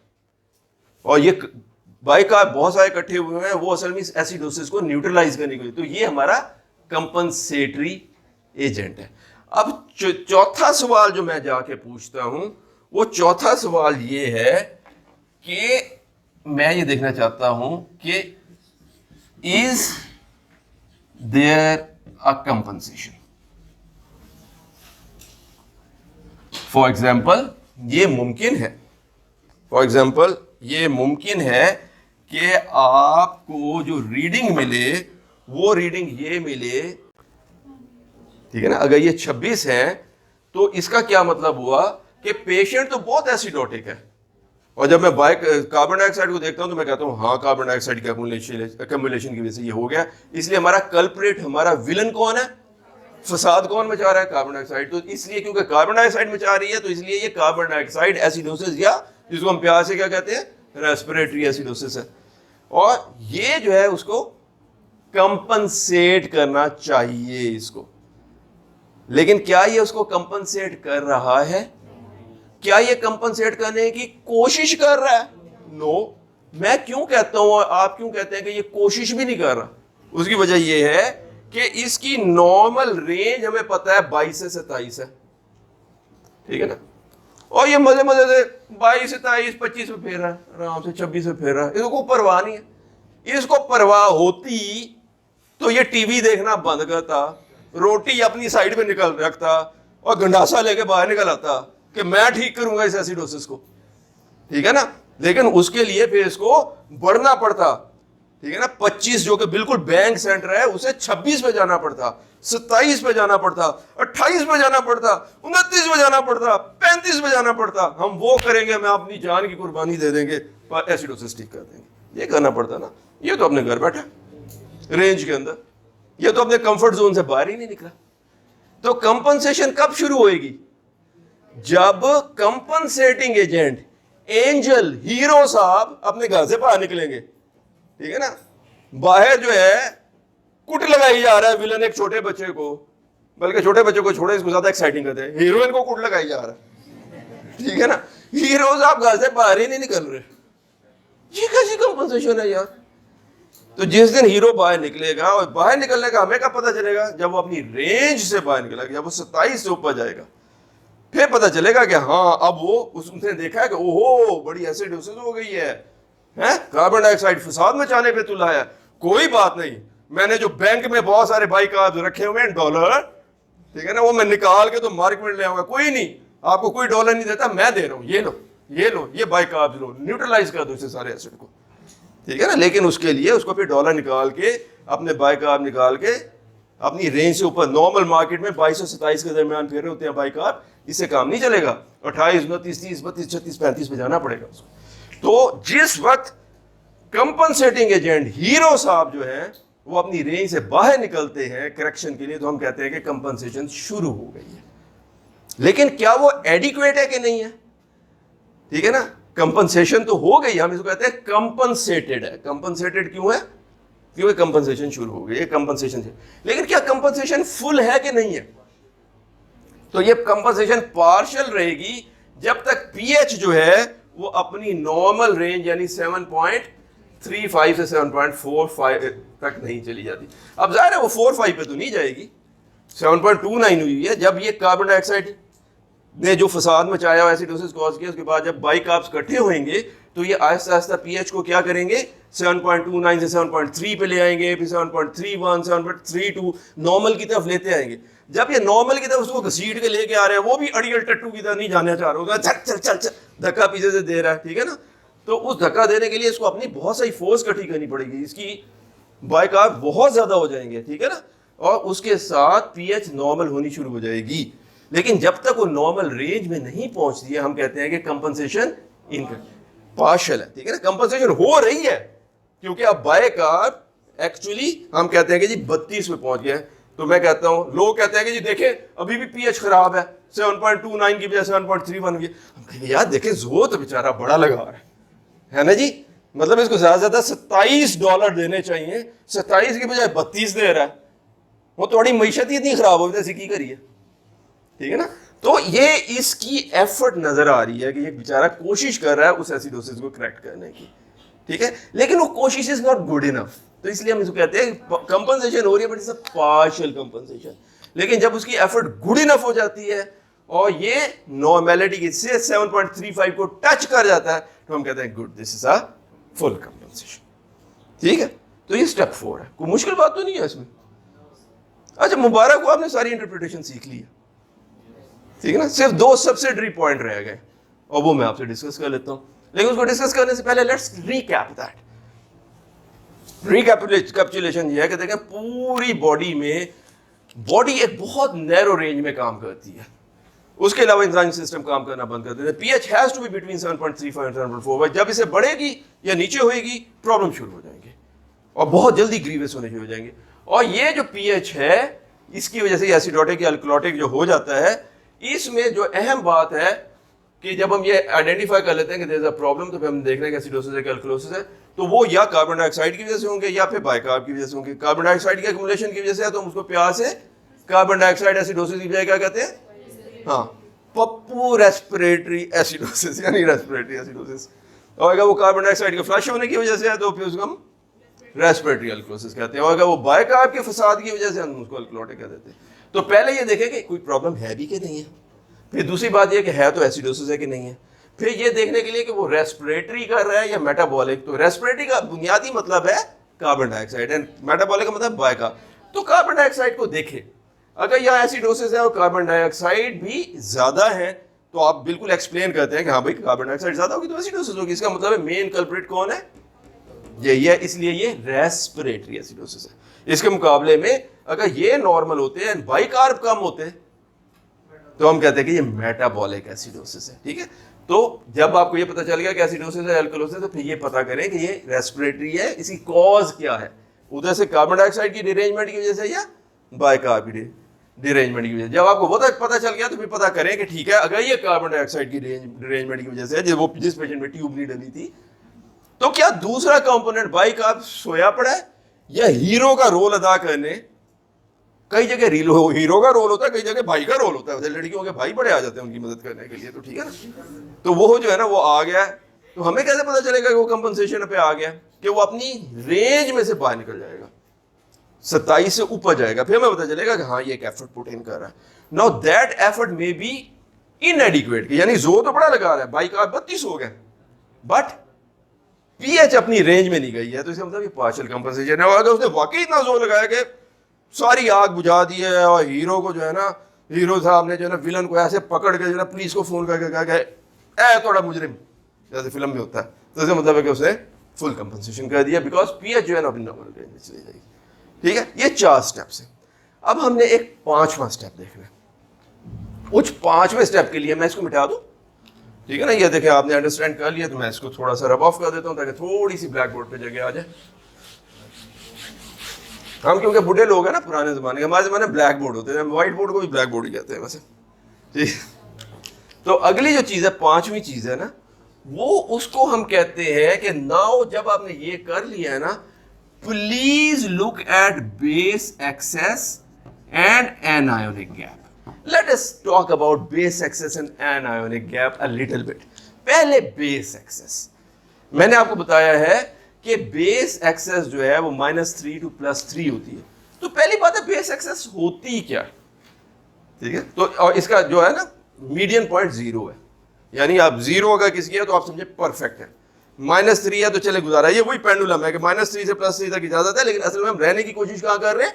0 पे। ओके, अब बेस एक्सेस की डेफिनेशन ये है कि किसी बंदे को किसी पेशेंट में, किसी पर्सन में उसको कितनी अल्कली या कितने एसिड की जरूरत है to keep the pH at 7.4, कि कीप द पीएच एट 7.4। 7.4 का क्या मतलब है? नॉर्मल, यानी उसको पीएच नॉर्मल करने की कितनी जरूरत है अगर कार्बन डाइऑक्साइड नॉर्मल हो। अब एक नॉर्मल कार्बन डाइऑक्साइड कितनी होती है? 40, 35 से 45 होती है ना। तो वो ये कह रहा है कि अगर भाईजान किसी की कार्बन डाइऑक्साइड 40 हो और हम चाहते हैं कि उसकी पीएच जो है वो 7.4 पे मेंटेन हो, तो उसको कितनी एक्स्ट्रा अल्कली डालनी पड़ेगी कि वो 40 से सही हो जाए, या कितनी एसिड डालना पड़ेगा? अब आपका क्या ख्याल है, अगर किसी की कार्बन डाइऑक्साइड 40 है जो कि नॉर्मल है और उसकी पीएच ऑलरेडी 7.4 है, तो क्या उसमें कोई मजीद अल्कली डालने की जरूरत है उसको ठीक करने के लिए? नो। क्या मजीद एसिड डालने की जरूरत है? वो तो परफेक्ट है। Thereby normal base excess is 0। आपको समझ आ गया बेस एक्सेस का कॉन्सेप्ट? कि अगर एक आदमी की पीएच जो है, CO2 जो है वो 40 हो, विच इज, प्लीज आप उसको कहेंगे कि थोड़ी देर के लिए, कोई बात नहीं, दोबारा एक बार, ठीक है। तो एक आदमी जिसकी कार्बन डाइऑक्साइड 40 हो और उसकी पीएच ऑलरेडी 7.4 है, तो उसकी पीएच नॉर्मल करने के लिए हमें कितनी एसिड चाहिए? कोई भी नहीं भाई। कितनी अल्कली चाहिए? बिल्कुल नहीं, वो तो परफेक्ट है। तो thereby base excess is 0। अलबत्ता क्योंकि मैंने आपको बताया है कि बॉडी में थोड़े बहुत एसिड अल्कली पैदा होते रहते हैं, इसलिए कभी ज्यादा, मिसाल के तौर पे किसी बंदे ने, जो मैंने बताया था कि आपको डाइव की सांस रोक के, तो 1 मिनट तक वो तैरता गया, तो वो थोड़ा थोड़ा एसिडोटिक हो जाएगा ना, कि कार्बन डाइऑक्साइड एक्यूमुलेट हो जाएगी उसकी बॉडी के अंदर, ठीक है ना। तो इसलिए उसको थोड़ी सी अल्कली चाहिए अपने पीएच को सही करने के लिए, ठीक है। और इसी तरीके से अगर कोई अल्कलॉटिक हुआ है, उसने कोई अल्कलाइन से सोल्यूशन ही पी लिया, ठीक है ना, तो उसको फिर उसको एसिडिक करने के लिए कोई फूड खाई है जो अल्कलाइन थी, है ना, तो उसके लिए फिर उसको थोड़ा सा एसिड चाहिए होगा। लेकिन नॉर्मल बंदे को बहुत थोड़ी अल्कली, बहुत थोड़ा एसिड चाहिए होता है। तो माइनस वाली साइड पे, क्योंकि ये बेस एक्सेस है, यानी उसमें अल्कली कितनी ज्यादा, तो जितनी ज्यादा ये अल्कली की वो है और ये एसिड की मेजरमेंट है, तो इसलिए अगर कोई बॉडी थोड़ी सी अल्कलाइन हो जाती है, ठीक है, तो उसकी बेस एक्सेस इतनी होती है, यानी उसमें ऑलरेडी अल्कली की इतनी एक्सेस मौजूद है। और अगर कोई बॉडी एसिडिक हो जाती है, ठीक है ना, तो वो एक्चुअली अपनी अल्कली को कंज्यूम कर लेती है, तो उसमें अल्कली की कमी हो जाती है, तो बेस एक्सेस माइनस में चली जाती है। तो minus base excess is a major of body की स्लाइट एसिडिटी हो गई है। और अगर प्लस की तरफ पे चले जाए तो हम कहते हैं कि बॉडी स्लाइटली अल्कलाइन हो गई है। लेकिन जब तक वो इस रेंज में रहती है तो हम कहते हैं कि बॉडी पीएच अपनी बैरल मेंटेन कर रही है। ओके, तो बेस एक्सेस का नॉर्मल होना एक्चुअली बड़ी खैर की अलामत है, ठीक है। लेकिन बेस एक्सेस का ज्यादा या कम होना प्रॉब्लम है। बेस एक्सेस का ज्यादा होना, ठीक है, अल्क्लोसिस की अलामत है, और बेस एक्सेस का बहुत कम होना एसिडोसिस की अलामत है। तो अच्छा, अब इसमें जो कॉन्सेप्चुअली आपको चीज जो है वो अंडरस्टैंड करनी है ना, वो ये है कि बेस एक्सेस एक्चुअली अल्कली की एक्सेस है। देखिए ना, हम अल्कली की मेजर कर रहे हैं, और हमारे जो दो मेन एजेंट हैं जो बॉडी की पीएच को मेंटेन करते हैं, वो कौन से हैं? Carbon dioxide and bicarb. उसमें से कार्बन डाइऑक्साइड 100% एक रेस्पिरेटरी फिनोमेना है ना, वो सांस के जरिए कंट्रोल हो रहा है, इसलिए उसका बेस एक्सेस से कोई ताल्लुक नहीं है। बेस बॉडी की जो अल्कलीज हैं वो मेटाबॉलिकली प्रोड्यूस हो रही हैं, रेस्पिरेटरी सिस्टम के थ्रू प्रोड्यूस नहीं हो रही हैं। इसलिए बेस एक्सेस का कॉन्सेप्ट ये है कि अगर एक पेशेंट को प्रॉब्लम है और वो प्रॉब्लम एसिडोसिस है और वो प्रॉब्लम मेटाबॉलिक एसिडोसिस है, तो ये आपको उसकी वजह बता सकती है। आपको समझ आइए? आपको समझ नहीं आई है कायनात को? तो मैं आपको बेटा ये बता रहा हूं कि जब पेशेंट को कोई प्रॉब्लम होता है तो प्रॉब्लम कार्बन डाइऑक्साइड या बाइकार्ब की डिरेंजमेंट की वजह से होता है। हम जब बेस एक्सेस की बात कर रहे हैं तो हमसे बॉडी अल्कलीज की बात कर रहे हैं, ठीक है ना। और बॉडी में अल्कलीज जो है उनको, बॉडी को किसी एक्स्ट्रा अल्कली की जरूरत नहीं है एक नॉर्मल बॉडी को, क्योंकि असल में बेस एक्सेस का मतलब ये है कि अगर एक बंदे की कार्बन डाइऑक्साइड नॉर्मल हो तो उसको पीएच 7.4 करने के लिए कितनी और अल्कली चाहिए, कितनी और अल्कली तो दे देगी। तो वो बंदा अपनी पीएच मेजर करते कहता है ना भाईजान, मैं ये तो पीएच पहले 7.4 है, मुझे अल्कली क्यों चाहिए? वो कहता है नहीं जी 0, मेरी नीड 0, ठीक है। लेकिन अगर उसमें अल्कलॉटिक होता जाएगा तो इसका मतलब है कि उसमें ज्यादा अल्कली, जरूरत से ज्यादा अल्कली मौजूद है already, he has got a base excess. और अगर बेस एक्सेस नेगेटिव होती जाएगी तो इसका मतलब है कि उसमें अल्कली कम है, वो रिलेटिवली एसिडोटिक। अगर उसमें कोई ऐसी प्रॉब्लम होगी जिसमें एसिड ज्यादा प्रोड्यूस होगा, ये उसको साथ अच्छा बिहेव नहीं करेगा, क्योंकि उसके पास रिजर्व में अल्कली पड़ी नहीं है ना। एक बंदा जिसकी बेस एक्सेस +3 है वो काफी सारे एसिड को न्यूट्रलाइज कर लेगा, उसके पास बहुत सारी अल्कली एक्सेस में पड़ी है, इसके पास कोई अल्कली एक्सेस में नहीं पड़ी। इसलिए बेस एक्सेस का नेगेटिव होना एसिडिटी की अलामत है, बेस एक्सेस का पॉजिटिव होना, जैसे कि नाम से जाहिर है कि बेस एक्सेस है बॉडी के, कि आपके पास अल्कली का कितना रिजर्व है, कितनी एक्स्ट्रा अल्कली आपने छुपा के रखी हुई है अपने पास। जितनी छुपा के रखी हुई है उतना एसिड आप कंपनसेट कर सकते हैं, ठीक है। तो लेकिन ये है अल्कली की मेजरमेंट, नॉट कार्बन डाइऑक्साइड की।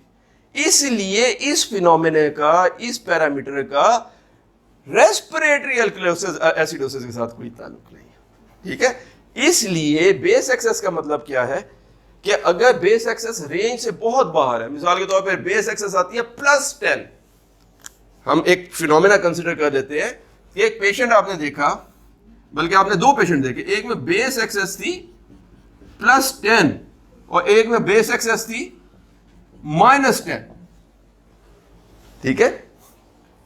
तो बेस एक्सेस आपको ये बताती है, उसका रेंज से बाहर जाना आपको ये बताता है कि अल्कली की डिरेंजमेंट हो रही है, क्योंकि हम बेस एक्सेस का कार्बन डाइऑक्साइड से तो कोई ताल्लुक ही नहीं है। तो बेस एक्सेस की बहुत बड़ी डिरेंजमेंट हमें क्या बताती है कि ये अल्कलॉटिक है। हालांकि ये बात आप ऊपर पहले खुद डिटरमिन कर रहे हैं कि ये मेटाबॉलिक है या रेस्पिरेटरी है, लेकिन बेस एक्सेस जब आप देखते हैं ये फर्दर स्ट्रेंथन करती है आपके इंप्रेशन को। वो जो आप समझ रहे थे ना कि ये रीनल फेलियर में है इसलिए इसको मेटाबॉलिक एसिडोसिस है, जब आप बेस एक्सेस देखेंगे वो आपके इंप्रेशन को स्ट्रेंथन करेगी। क्यों? क्योंकि उसकी बेस एक्सेस -10 होगी, ठीक है। तो बेस एक्सेस का क्या काम है? बेस एक्सेस के बेटा दो काम है, दो वजूहत की वजह से हम बेस एक्सेस देते हैं। एक, जो पहले 4 स्टेप करके हम एक नतीजे में पहुंचे हैं ना कि हाँ पेशेंट को प्रॉब्लम है, पेशेंट को एसिडोसिस है, और पेशेंट को ये जो एसिडोसिस है ये रेस्पिरेटरी टाइप ऑफ एसिडोसिस है, और कितनी कंपनसेशन हुई है या नहीं हुई है ये उसको सेकंड ओपिनियन देती है, ये इसको एंडोर्स करती है कि हाँ आप जो मेटाबॉलिक सोच रहे थे ना बिल्कुल सोच रहे थे। क्यों?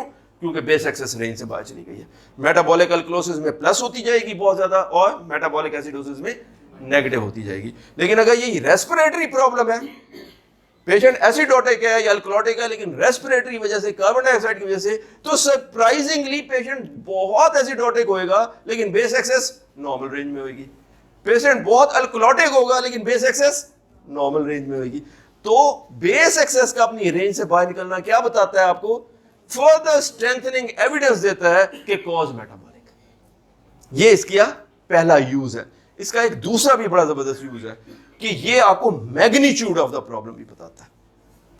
मतलब है एक बंदा जिसमें बेस एक्सेस -7 है, कम सिक है उस बंदे से जिसकी बेस एक्सेस -10 है। तो ये आपको मैग्नीट्यूड ही बताता है। नंबर 3, ये आपको आपकी ट्रीटमेंट का इफेक्ट भी बताता है कि आपकी बेस एक्सेस -10 थी, आपने एक डायलिसिस की, कुछ ट्रीटमेंट की, और वो -6 हो गई है, तो आपको खुश होना चाहिए कि ये सही साइड पे सही नहीं हुई, सही -3 के बाद होगी, लेकिन वो सही साइड पे चल पड़ी है। तो बेस एक्सेस का क्या काम है?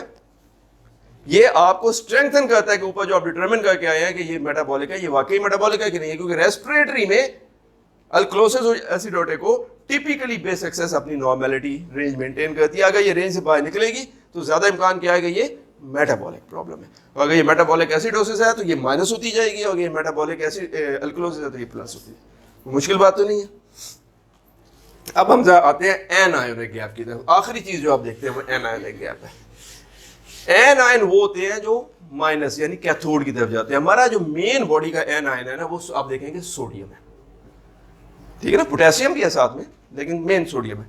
और जो कैटाइन है, ठीक है ना, वो क्लोराइड एंड बाइकार्ब्स है। अब आपको पता है कि नॉर्मल सोडियम तकरीबन 145 होता है, ये 105 110 के करीब होता है, और ये 25 के करीब होता है। तो अगर आप इन सबको जमा करें तो ये 135 के करीब हो गया, ठीक है ना। तो एनायनिक गैप कितना है, यानी कितना गैप है एन आइंस का, यानी इसको बराबर करने के लिए, ठीक है ना, कितना फर्क है, ठीक है ना। ये एनाइंस है ना, ये कैटाइंस है, क्योंकि ये प्लस है ना, ये कैथोड की तरफ जाएंगे, ये माइनस है तो ये इलेक्ट्रोड एनोड की, इसलिए इनको एनाइन कहते हैं। यानी एनाइन का कितना गैप है, कितनी कमी है, हालांकि इन दोनों को बराबर होना चाहिए न्यूट्रलाइज करने के लिए ना। तो कितना गैप है, तो आप देख रहे हैं कि तकरीबन 10 का गैप है। तो normal anionic gap is between 6 से 16। Normal anionic gap is between 6 and 16. 6 and 16, average is 10। और ये हम एनायनिक गैप मशीन खुद भी कैलकुलेट करके दे सकती है, लेकिन अगर कोई सुस्तुल वजूद पुराने सा टट्टू मशीन आपको मिली हो तो आप खुद भी कर सकते हैं। और वो कैसे करेंगे कि sodium minus chloride plus bicarb, इन दोनों को जमा करें और इन सब के मजमूए को इसमें से माइनस कर ले, तो ये तकरीबन 10 के करीब आता है, ठीक है। इसका क्या रोल है? इसका रोल भी मेटाबॉलिक प्रॉब्लम में है। और जैसे इसका हम सारा ऊपर से कहा था ना कि क्या कोई प्रॉब्लम है तो एसिडोसिस है, अल्कलोसिस है, फिर वो रेस्पिरेटरी है कि मेटाबॉलिक है, कंपनसेशन शुरू हुई है कि नहीं हुई है। इसने हमें क्या बताया था कि भाई अगर डिरेंजमेंट है तो मैं रेंज से आउट हूं, मैं आपको बता रहा हूं ये मेटाबॉलिक प्रॉब्लम चल रही है, ठीक है ना। और अगर पेशेंट को अल्कलोसिस या एसिडोसिस है, लेकिन आप जब उसको कॉल करते हैं, हेलो भाईजान बेस एक्सेस थोड़ा की हाल, मैं बिल्कुल ठीक हूँ, ठीक है ना, मैं बिल्कुल ठीक हूँ, रेस्पिरेटरी साइड पे देखो, ठीक है ना। तो वो असल में आपको क्या बात कर रहा है कि आपकी जो एसिडोसिस है या अल्कलोसिस है, जो भी डिरेंजमेंट है, वो कौन से सिस्टम से आ रही है? अगर रेस्पिरेटरी सिस्टम से आ रही है तो ये सुकून से बैठा होगा अपनी नॉर्मल रेंज में। अगर मेटाबॉलिक से आ रही है तो ये डिस्टर्ब हो जाएगा। कैसे डिस्टर्ब होगा? एसिडोसिस में माइनस होता जाएगा, अल्कलोसिस में पॉजिटिव होता जाएगा। तो ये हमें बताता है कि ये एसिडोटिक है, अपना अल्कलोटिक मेटाबॉलिक है या रेस्पिरेटरी है। अब जब हम इस नतीजे पहुंच गए कि ये मेटाबॉलिक है, ये मेटाबॉलिक की कॉज बताता है हमें। इसका क्या फायदा है? ये मेटाबॉलिक की, यानी हम ऑलरेडी सारा कुछ करके इस नतीजे पे जब पहुंच जाते हैं, एनायोनिक गैप कब अपना रोल प्ले करता है? जब हम इस नतीजे में पहुंच गए कि पेशेंट को मेटाबॉलिक एसिडोसिस है। ये उसकी कॉज के बारे में हमें गाइडेंस देता है। और प्लीज इस बात को याद रखिएगा, जो अनवेल सिक पेशेंट होते हैं, 90% of sick patient are metabolic acidotic. Renal failure, फ्लाना फेलियर, ढींगना failure, heart failure, poison, toxins, ठीक है ना, सारी चीजें, ये सब की सब, डायरिया, ये वो सब एसिडोसिस करती हैं। सिर्फ जो मेजर ऑर्गन फेलियर जो अल्कलोसिस करता है, सिर्फ लिवर फेलियर है, ठीक है ना।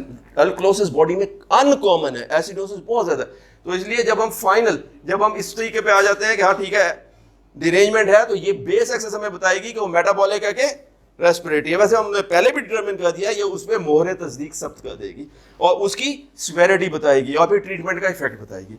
ये क्या है कि जब हम इस नतीजे पहुंचे कि ओके डिरेंजमेंट एसिडोसिस है, वो है भी मेटाबॉलिक, तो अब मुझे उसकी कॉज के बारे में थोड़ा सा आइडिया दे। ये आपको उसकी कॉज के बारे में आइडिया देता है। तो इसके कॉज के बारे में जो आइडिया है, वो आइडियाज में हम इसको 3 ग्रुपों में तकसीम कर देते हैं कि एसिडोसिस अगर बंदे को है मेटाबॉलिक, आपने 5 स्टेप्स के बाद आप इस नतीजे पहुंचे कि पेशेंट को मेटाबॉलिक एसिडोसिस है, तो देयर आर 3 पॉसिबिलिटीज कि या तो एन आयोनिक गैप जो एजी है वो ज्यादा हो जाएगा, बढ़ जाएगा, ठीक है ना, 6 से 16 तक है ना, 26 हो गया, 32 हो गया, एन आयोनिक गैप बढ़ गया, या एन आयोनिक गैप नॉर्मल है, नॉर्मल रेंज के अंदर है, या यह है कि एन आयोनिक गैप कम हो गया। तो अब आपने क्या करना है? आपने सबसे पहले देखना है कि क्या कोई प्रॉब्लम है तो एसिडोसिस है कि अल्कलोसिस है, रेस्पिरेटरी है कि क्या है, कंपनसेट हो रहा है कि नहीं है। ये आपको फर्दर रिकन्फर्म कर देगा कि हाँ जो आप सोच रहे थे कि ये मेटाबॉलिक एसिडोसिस, आप बिल्कुल सही सोच रहे हैं। सिवियरिटी भी बता देगा उसकी। अब आप उसकी कॉज के लिए इस पे देखें, और इसके 3 पॉसिबिलिटीज हैं, या एनायोनिक गैप कम होगा, या नॉर्मल होगा, या ज्यादा होगा। अक्सर में एनायोनिक गैप ज्यादा हो जाता है। तो जो एनायोनिक गैप ज्यादा हो जाता है, ठीक है, मैं आपको यहां लिख दूं, उसको याद करने का भी एक बड़ा जबरदस्त तरीका, ठीक है ना, नकल मारने का। वो नकल मारने का तरीका सारी दुनिया ने जो इजाद किया है, और ये लिटरेचर में बड़ा वास्टली लिखा हुआ है कि इसको याद करने का तरीका है कि आप याद करें कल्ट, KULT। ये एनायोनिक गैप ज्यादा हो जाए तो यूजुअली इनमें से कोई पेशेंट को डिरेंजमेंट होनी चाहिए एसिड बेस की, वो डिरेंजमेंट एसिडोसिस होनी चाहिए, और वो डिरेंजमेंट मेटाबॉलिक एसिडोसिस होनी चाहिए। फिर आप उसका एनायोनिक गैप कैलकुलेट करें। अगर एनायोनिक गैप बहुत वाइड हो गया है, 22, 24, 26, 32, 36 हो गया है, तो कल्ट में से कोई एक चीज होने के इम्कानात हैं। वो क्या है? K स्टैंड्स फॉर कीटोएसिडोसिस, जैसे diabetic ketoacidosis, ketoacidosis. U stands for uremia, L stands for lactic acidosis, ठीक है, and T stands for toxins, कि कोई पॉइजनिंग हो गई है उसको। ये कॉमनेस्ट कॉजेज हैं जबकि पेशेंट को मेटाबॉलिक एसिडोसिस हो एंड एनायोनिक गैप बढ़ा हो, ठीक है। अब टॉक्सिन्स को फर्दर एक्सप्लेन करने के लिए एक और याद करने का फॉर्मूला, ठीक है ना, उसको कहते हैं इंपैक्ट। क्या कहते हैं? इंपैक्ट। मैं इधर लिख दूं, क्योंकि ये तो बातें अब हमें समझ आ गई ना, इसको मिटा देते हैं, तो अब इस रेफरेंस की कोई इतनी जरूरत नहीं है। तो एनायोनिक गैप बढ़ा हुआ है, पेशेंट को मेटाबॉलिक एसिडोसिस है, ठीक है। तो वजूहात ये हैं। अगर उसमें से टॉक्सिन्स आ जाती हैं, तो टॉक्सिन्स में कौन सी टॉक्सिन्स, ठीक है, तो जो टॉक्सिन्स आती हैं उसको कहते हैं इंपैक्ट। इसलिए याद करने का तरीका है कल्ट इंपैक्ट, कल्ट इंपैक्ट। तो एनायोनिक, और अक्सर लोग इसी में आते हैं, तो पेशेंट को अगर कर्ट है, यानी कि अगर पेशेंट का एनायोनिक गैप बढ़ा हुआ है और मेटाबॉलिक एसिडोसिस है, तो ज्यादा प्रोबेबल है या तो कीटोएसिडोसिस है उसको, या यूरेमिया है, या लैक्टिक एसिडोसिस है, या टॉक्सिन है। टॉक्सिन्स कौन सी हैं? आई, 2 आईज है, ठीक है ना।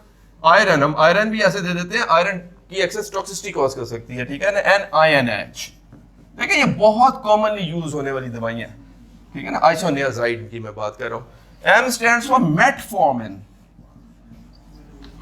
है ना, ये जो ओरल हाइपोग्लाइसेमिक है। P स्टैंड्स फॉर फेनफॉर्मिन, इसकी बहन है ना, मेटफॉर्मिन एंड फेनफॉर्मिन। तो दोनों फॉर्मिन्स एक्चुअली, एंड पाराल्डिहाइड।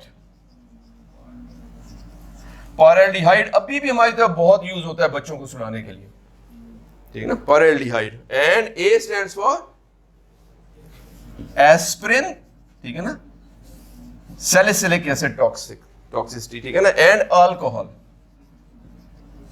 ठीक है। C stands for carbon monoxide and cyanide, and T stands for toluene. ये इंडस्ट्रियल टॉक्सिन इंटॉक्सिकेशन बहुत सारी हो जाती है, टोलुइन बहुत जगह पे यूज होती है। तो इसलिए एक बंदा जिसको प्रॉब्लम है एसिड बेस का, ठीक है, और वो एसिडोसिस है और वो मेटाबॉलिक है, ठीक है, तो और ये सेकंड कैसे होएगा? बिकॉज उसका जो बेस एक्सेस है वो जो है बहुत माइनस में किया होगा, वो सेकंड कह देगा कि हाँ ये बिल्कुल मेटाबॉलिक एसिडोसिस है, और उसकी स्वेरिटी आपको बता देगा। अब उसकी कॉज के लिए आप एनायोनिक गैप देखते हैं, अगर उसका एनायोनिक गैप बढ़ा हुआ है तो मोस्ट लाइकली इसमें से कोई कॉज है, कीटोएसिडोसिस, यूरेमिया, लैक्टिक एसिडोसिस, या टॉक्सिन, दैट इज कर्ट। और अगर टॉक्सिन है तो फिर ये टॉक्सिन है, इंपैक्ट, ठीक है। और अगर उसका क्या कहते हैं, एनायोनिक गैप जो है वो कम है, ठीक है, दूसरी पॉसिबिलिटी यही है ना कि एनायोनिक गैप कम है या बराबर है, तो ये इसकी कॉजेज ये हो गई। अगर एनायोनिक गैप में कोई खास फर्क नहीं पड़ा, 10, 11, 12, 9, 8, 7 पे चल रहा है, तो उसको भी याद करने का तरीका है ड्रैग, कर्ट इंपैक्ट ड्रैग याद कर ले, ठीक है ना। D स्टैंड्स फॉर डायरिया, ठीक है ना, D स्टैंड्स फॉर डायरिया। ये है रीनल ट्यूबुलर एसिडोसिस।